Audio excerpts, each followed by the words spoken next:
Please stand by. We now take you live to the Institute of Rational Thought for a special broadcast.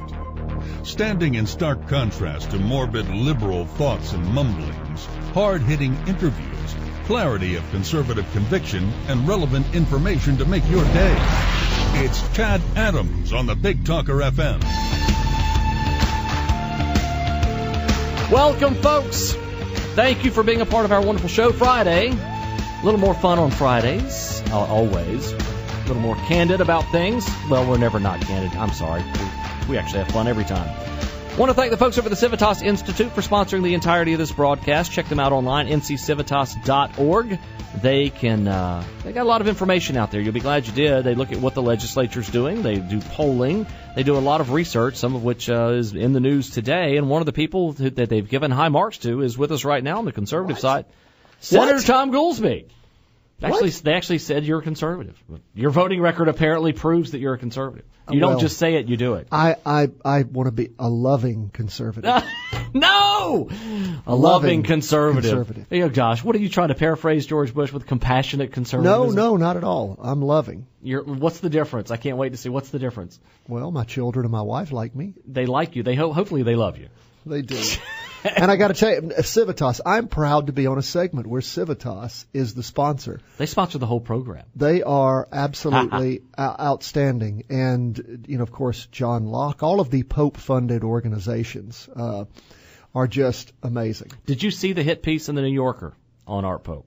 No, but I saw it in the Independent many weeks ago. Oh, there was a 10-page article in New Yorker magazine that assaulted Art personally, that assaulted every organization, the Locke Foundation. It assaulted AFP, the Institute for Constitutional Law, Civitas. Always. These horrible groups that helped conservatives get elected by showing what conservatives actually want to do. Well, I didn't see it as helping me get elected as much as it was helping me find facts that weren't coded in far-left liberal speak. I mean, from the very beginning, from John Hood and the John Locke Foundation, who I guess, John continues to be mistaken for Mr. Locke. Oh, we used to get calls all the time. Can I speak with Mr. Locke? And we're like, well, he's assumed ground temperature. Would you like to speak to John Hood? You guys need to hire, though. That's what they need at the Locke Foundation. They need to hire someone to be by the name of Locke. No, just with the last name. John's not here, but Jim is. Jim Locke is here. You can speak with Jim. Well, how's Jim related? Well, that's his great grandson. I mean, someone from that lineage, that would be hilarious if you actually hired a Locke. I'll mention that to John next time I talk to him. But anyway, no, I was up in Raleigh yesterday. Wow. I was up for the first meeting of the Oversight Committee on Justice and Public Safety, of which I am the Senate chair. We have two co-chairs in the House, Representative David Geis, and Representative Shirley Randleman. And we had a nice hearing, bunch of senators there, a bunch of representatives there. Whole bevy of people in the back, all of whom were either lobbyists or government relations people. Now, when I say that's the lobbyist for the government agencies. Folks, you want to know why? The taxpayer-funded lobbyists. You want to know why government grows and grows and grows and grows and grows? Every committee meeting that I go to is, particularly if it involves a lot of government agencies, it is full of people who work for those agencies that are their legislative liaisons, that are paid full-time positions, even though the General Assembly is only in session. We're in session 6 months this year because Republicans were in charge. It would have been 9 or 10 months, as it has been in the past with Democrats in charge.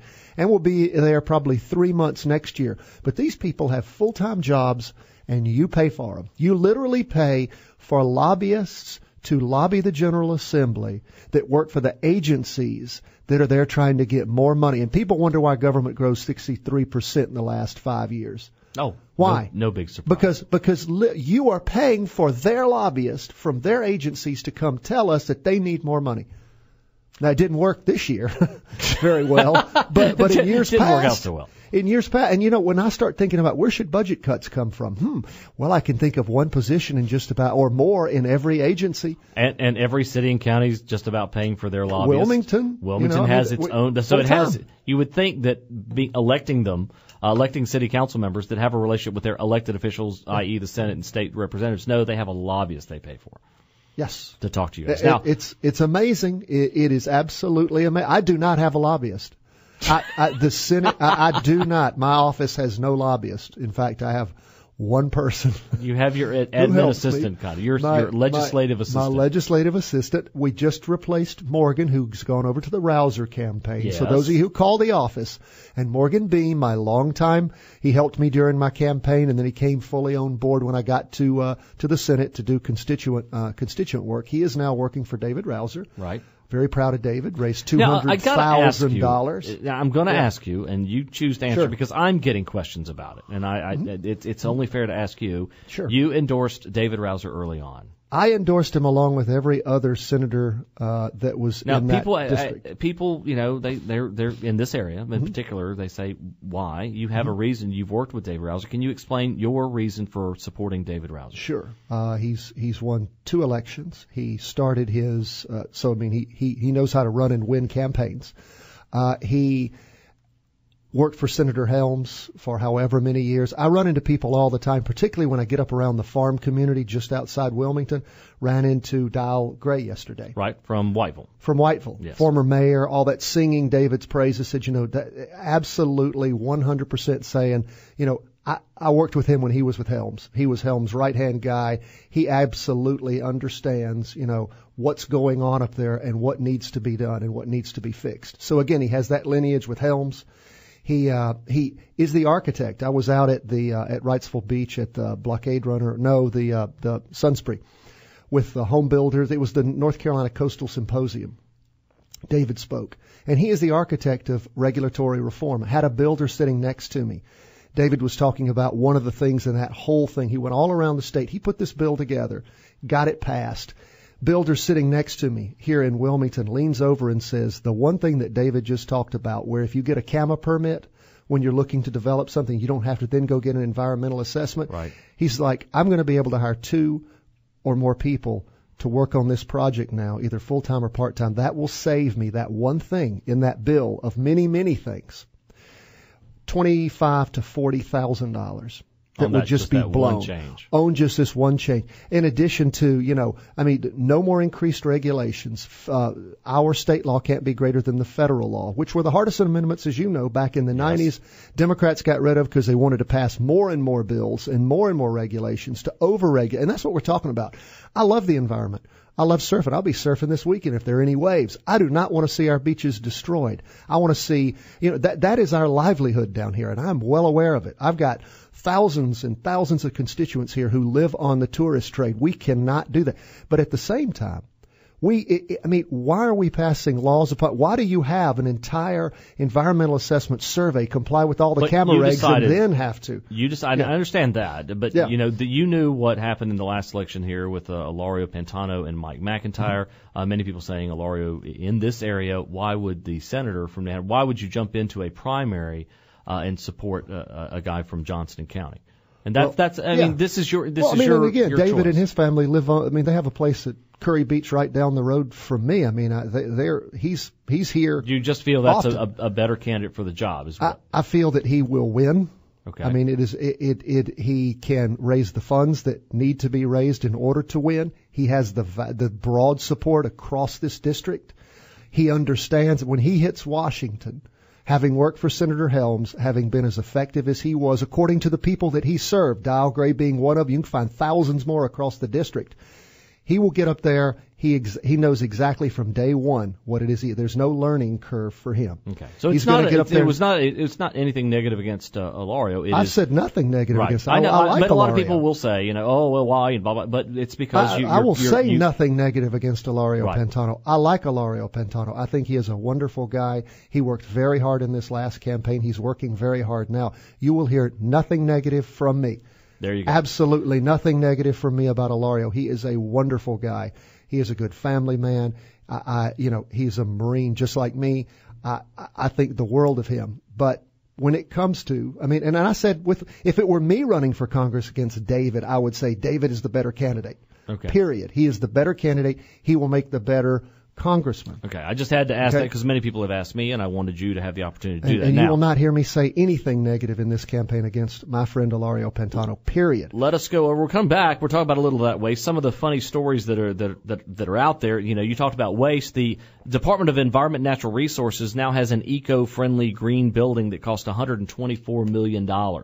That they just opened up. We did not fund that. No, this was funded prior to you guys taking over. And but they're it was really already excited. Under construction, and we could not shut it down. They're really excited about their new $124 million because it's so much more important than roads and other things. Right now, though, Joe Catanacci, traffic and weather here at the Big Talk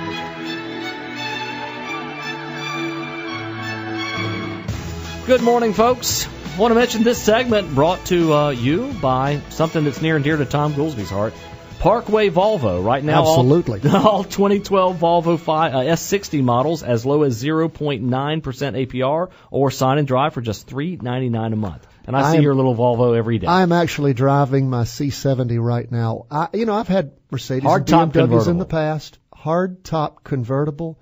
I drove it up to Raleigh yesterday. It was, a little beautiful looked like it was except for a little rain shower. Little rain shower and all, but it's wonderful. It's like literally having a regular hardtop car. And then when you want it to be a convertible, the reason that I really wanted that is because I've got my little girls and they just love riding with the top down. And see, Tom's just doing it because he knows my love for convertibles, and but also it's interesting. You need to go see Mary Margaret. No. Or Don over there. They'll get that I truck work in radio. I'm not an attorney / senator. They will trade that truck in for you and get you a Volvo. And as I tell everybody, you will not die in this car. I know, and you know what? Here's the thing. Shouldn't be Volvo is our sponsor, but Thom is doing this. Car. You're volunteering this, so. Well, they're also the sponsor of Empowered Investor. Are they really? Yes, they're a primary sponsor of Empowered Investor. A primary sponsor for because you. I've got note to self. Talk to sales staff. No, I'm just kidding. Now, I've got to ask you, what do you make of the Diener is something that, an area of the state where you guys have said, look, you guys are overregulating people out of business. You're wanting some reform there. D. Freeman and some of the others, Robin Smith, and these people have held up businesses. They prevented jobs from being created. They seem to have a political agenda. They have for a long time. I remember we studied them when I was at the Locke Foundation. Are you seeing some movement there? I mean, they're really proud of the fact they spent, $124 million on their the first state government complex in Raleigh built to meet LEED saving standards. Yeah. And how long will it take us? I mean, again, we're talking cost-benefit analysis. That's one of the things Kill it. in David Rouser's bill. They don't care about that. This is a political building. It is.